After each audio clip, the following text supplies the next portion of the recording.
لقمان رحمۃ اللہ علیہ فرماتے ہیں، جس بندے کی طبیعت میں خوف کم ہوتا ہے اسے بہت سی آفات پیش آتی ہیں، اور جو حکم کرنے میں ظلم کرتا ہے اس کی سلطنت زائل ہو جاتی ہے۔ سب سے بڑی بات یہ ہے کہ زندگی میں عافیت سے رہو اور یہاں سے رخصت ہونا بھی آسان ہو جائے۔ طمع کے برابر کوئی چیز دین کی مفسد نہیں، اور پرہیزگاری جیسا اس کا کوئی مصلح اور مددگار نہیں۔ لوگوں پر طعن کرنے اور اپنے نفس کے ساتھ صلح رکھنے سے بچا رہے، اور اگر ایسا کرے گا تو بہت بڑا گناہ تجھ پہ لازم ہوگا اور ثواب سے بھی محروم ہو جائے گا۔ حکام اپنے ظلم سے نہیں ڈرتے بلکہ عوام کے ظلم سے ڈرتے ہیں۔ عافیت سے بڑھ کر زیادہ عمدہ کوئی لباس نہیں، اور صدق نیت و اخلاص سے بڑھ کر زیادہ بہتر کوئی احساس نہیں۔ جو اپنے گرنے کا خوف رکھتا ہے وہ ظلم نہیں کرتا، اور جس کو آخرت کا یقین ہے وہ کسی سے عہد شکنی نہیں کرتا۔ ظلم و سرکشی کی سزا بہت جلد ملتی ہے، اور نیکی کا بدلہ بلا توقف حاصل ہوتا ہے۔ جب تمہارا بدن 3 چیزیں محسوس کرے تو سمجھ جائیں موت قریب ہے: بالوں کا تیزی سے گرنا، دل کی دھڑکن کی بے ترتیبی، بے خوابی۔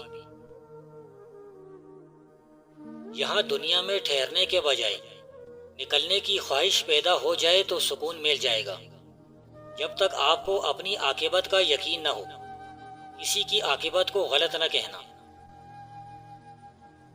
احسان کے معنی یہ ہے کہ کسی شخص کے عمل اور نیت کے برعکس آپ کا عمل ہو، یعنی جو آپ کی طرف بری نیت کے ساتھ آیا تھا وہ آپ کی طرف سے اچھا عمل لے کر جائے۔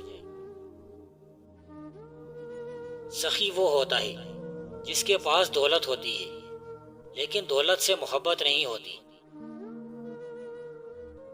بڑے لوگوں کو ظلم کی طمع نہ ڈال اور انہیں اس سے مانوس نہ کر، اور ضعیفوں کو اپنے عدل و انصاف سے مایوس نہ کر۔ روح اور جسم کے درمیان جو رشتہ ہے اس کو موت آتی ہے۔ اگر انسان کو رخصت ہونا ہے تو یاد رہے وہ بہت ساری تکلیفوں سے بچ جائے گا۔ بھوک میں کمی آ جائے تو خشک ادرک اور میٹھا سوڈا پیس کر تھوڑا تھوڑا روز کھائیے، بھوک بڑھنا شروع ہو جائے گی۔ ایک دن میں 10 روٹیاں کھانے کو جی چاہے گا۔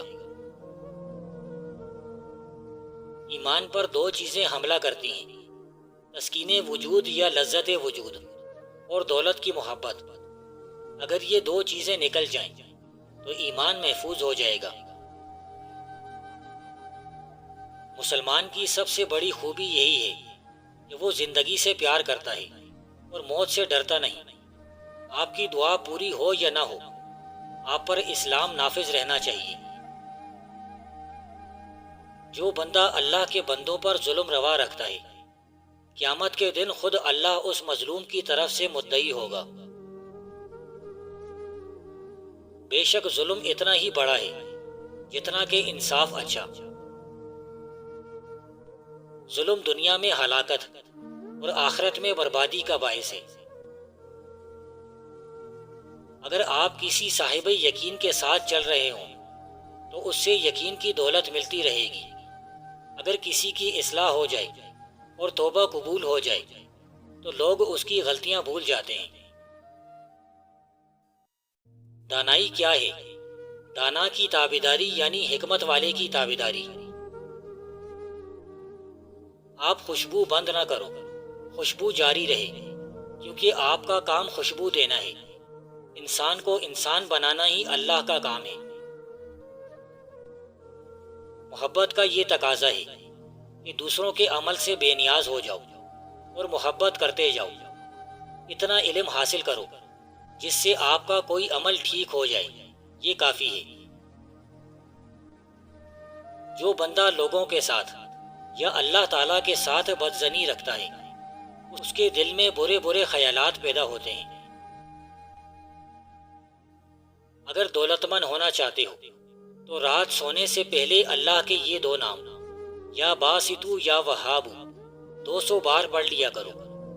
11 دن میں ہر مشکل حل اور ہر مراد پوری ہو جائے گی، بشرطے کہ کامل یقین کے ساتھ پڑھا جائے۔ آزما کر دیکھ لو۔ یہ اللہ کا غضب ہوگا اگر وہ آپ سے انصاف کرے، اس لیے دعا یہ کرو کہ اے اللہ ہمارے ساتھ انصاف نہ کرنا بلکہ مہربانی کرنا۔